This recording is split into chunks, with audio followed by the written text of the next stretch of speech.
নতুন দল গঠন করছেন তৃণমূল বিধায়ক হুমায়ুন কবির। দলত্যাগের কথা ঘোষণা করেছেন। ঘাসফুলের বিরুদ্ধে এবার বিস্ফোরক ভরতপুরের তৃণমূল বিধায়ক। চ্যালেঞ্জ ছুড়ে দিয়েছেন মমতা ব্যানার্জিকে। সেই সঙ্গে তৃণমূল কংগ্রেসের 250 আসনের জয়ের টার্গেটকে কটাক্ষ করলেন। তৃণমূল ছেড়ে নতুন দল হুমায়ুনের। দল ছাড়ার কথা ঘোষণা করেছেন হুমায়ুন কবির। নতুন দল করার কথাও জানিয়েছেন। 26-এর ভোটের আগে সুর চড়াচ্ছেন ভরতপুরের তৃণমূলের বিধায়ক। চ্যালেঞ্জ ছুড়লেন খোদ মমতা ব্যানার্জিকে।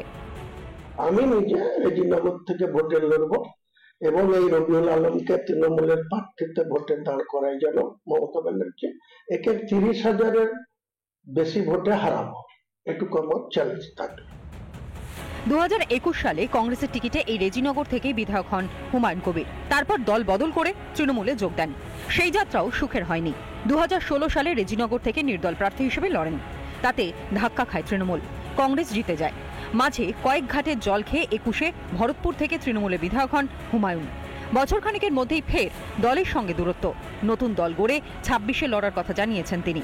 অনেকেরই প্রশ্ন, সেই নতুন দল কি কলকে পাবে? আর আমি যে দল করব, কার সঙ্গে নিয়ে করব, আমার দলের রেজাল্ট কি হবে, আমি সেটা মানুষ বলবে, কাউন্টিং এর দিনে প্রমাণ পাবেন। বিজেপি কে বলছে 50-এর নিচে নামিয়ে দেবো, নিজেরা 250 ক্রস করব। তো 3বারের ক্ষমতা, তারপরেও নিজেদের পোষায় না।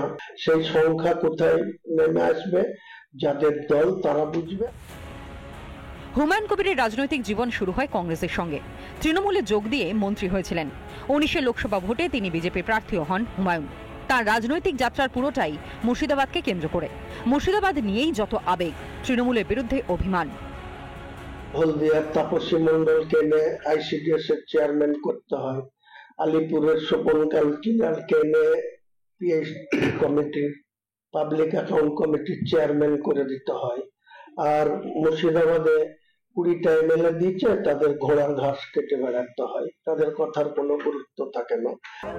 তৃণমূল কংগ্রেসের ক্ষতি হবে। হুমায়ুন কবিররা চলে গেলে ওখানে 22টা আসনে কংগ্রেস CPM জোট আর বিজেপি জিতবে।